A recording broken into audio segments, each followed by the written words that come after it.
საქართველოს პრეზიდენტი ქობულეთის მუნიციპალიტეტში სოფელ ქვემო კვირიკეში გურამ ჯინჭარაძის ოჯახს ეწვია და მანდარინის მოსავლის ჩაბარებასთან დაკავშირებულ პრობლემებს გაეცნო. ოჯახის უფროსი ჩვენთან ინტერვიუში აღნიშნავს, რომ წელს სულ 4 ტონა მანდარინი ჰქონდა, რომლისგანაც 2 ტონა 40 თეთრად გაყიდა, დანარჩენი 2 კი ციტრუსის ქარხანაში ჩააბარეს. ერთი 2 ტონა გავყიდეთ 40 თეთრად, მასეთი მანდარინი გასულდეს 70 თეთრად გაიყიდა. მეორე 2 ტონა საკონსერვოში ჩავაბარეთ, მაგრამ ერთ თანხა არ დარიგებულა.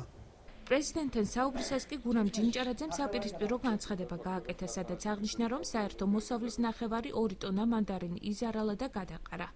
წელს ნახევარი 50% გავყიდეთ 40 თეთრად, თითქმის ნახევარი გადავყარეთ. ისიც გადავიდა საკონსერვოში ჩავაბარეთ და ფული ვერ ევიღეთ, ჯერ არ ჩანა. იმავე სოფელში პრეზიდენტმა უკრაინული ბეტონის საწარმო დაათვალიერა და განაცხადა, რომ საქართველოში ამ დროისთვის ეკონომიკა არ არის დაპაუზებული და ამის ნათელი მაგალითი ეს ქარხანაა. ეს ნიშნავს იმას, რომ დღეს უკვე ესენი გაჩერდა, ხვალდაზე მოაკდება ტურისტი, იმიტომ რომ ეს ყველაფერი იყო ტურისტული ინფრასტრუქტურის ჩადებული. ტურისტი მოაკდება, ესე იგი ხალხ შემოსავლე მოაკდება. შემოსავლე მოაკდება, ესე იგი სოფლის მომლევის პროდუქცია აღარ გაიყიდება. ამას ყველაფერს აქვს ფასი. დღეს შეიძლება ეს ფული ამ ყველაფერში აღარ ჩავდოთ კარგი და დღესვე შეიძლება ვიღაცა შეჭამოს ეს ფული და მაგრამ ხვალ რაღა უნდა შეჭამოს. თუ განვითარებაში არ ჩაიდო ფული, ხო? ხვალ რა შემოსავლით უნდა იცხოვროს ამ ხალხმა. აი ეს არის კლასიკური ნიმუში იმისა, რომ პრაქტიკულად არ შეიძლება არაფრის შეჩერება. ქარხანაში მომუშავეთა განცხადებით საწარმო უკვე რამდენიმე თვეა აღარ მუშაობს. მიზეზად კი პროდუქციის რეალიზაციის შეჩერება სახელდება. თანამშრომლები 28 იანვრიდან შვებულებაში იმყოფებიან. 28 იანვრიდან გაგვიშვეს შვებულებაში მის გამო, რომ არ არის რეალიზაცია, ძალიან ნაკლებია, არ აქვს გასავალი რა.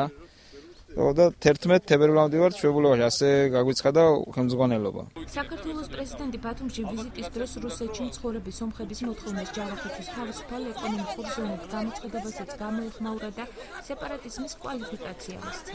ჩვენ თვალდა და ხელშუა ვაპარებენ ახალი სეპარატიზმის იდეას, გვინერგავენ ამას. ერთმანეთთან არის ყველაფერი კავშირში. აფხაზეთიდან რკინიგზის გახსნა საქართველოს გავლით სომხეთზე, რაც დღევანდელ ეტაპზე ფუნდამენტალურად ეწინააღმდება საქართველოს ეროვნულ ინტერესებს.